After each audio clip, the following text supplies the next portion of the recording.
Yeah, man. Of course, it means everything to me. Getting to fight in front of my family, and all my friends. But it's just another day, man. It's just another fight. I've been through this a million times, and it means a lot to me. But it's just another day. We can see your teammate to the left there, Tristan Connolly, getting signed. How much of a boost does that give you heading into the fight, having one of your closest friends and teammates on the card? Man, that's just huge. I don't know anybody who works harder than Tristan Connolly, man.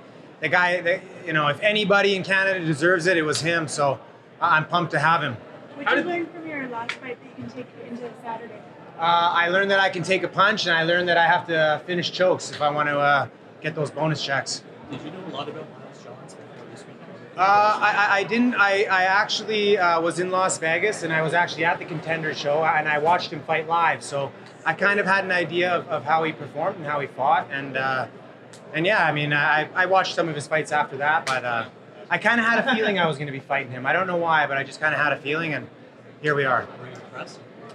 I was. I mean, he's 10-0, so it's hard not to be impressed. You know what I mean? So. But you guys are the best in the world, so I'm. Everybody's good, and I'm impressed with everybody.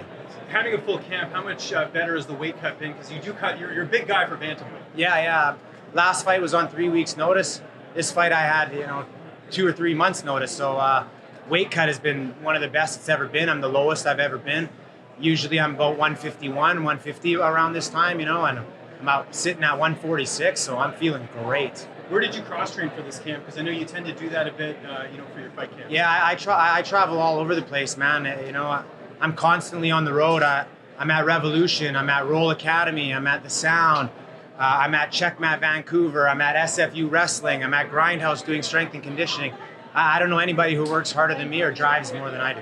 Cole, kind of coming off that question, I know you've trained with a lot of high-level guys, like Viviano Fernandez, one of them. What's like the best advice you got leading into this fight from one of your training partners or coaches? Viviano said, "Fuck this guy." That's the best advice I have. And did you work out to the Pokemon theme at the end there? Was that Yeah, man. I love Pokemon. I love Pokemon. I love repping Pokemon. Before all my fights, I watch it. I play it.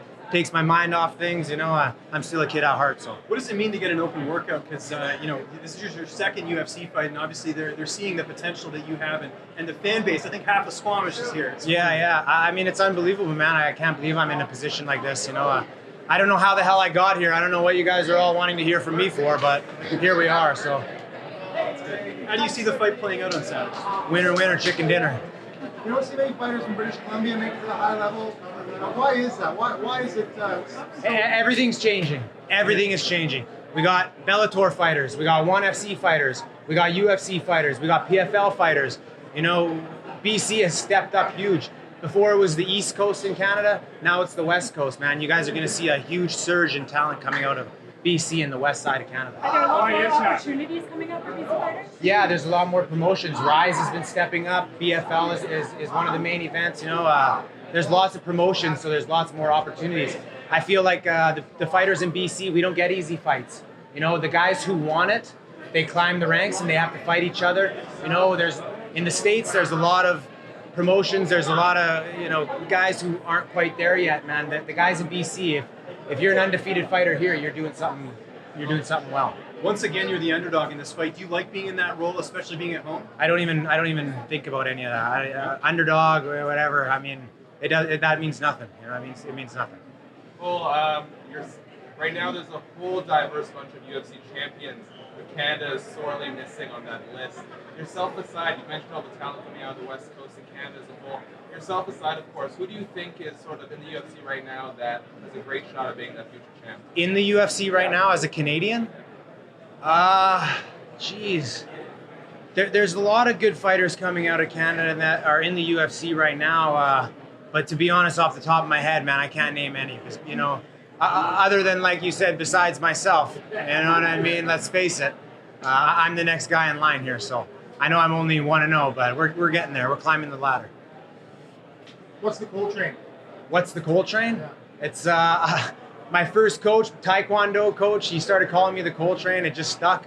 I think it's a perfect nickname. It rolls off the tongue properly. So, yeah, I'm down with it. What goes through your mind when you hear all these guys cheering and yelling that as you're on the stage? It just hypes me right up. You know what I mean? Of course, it's nice to hear all my fans and friends and family root me on, and I'm not going to disappoint them on Saturday. That's for sure.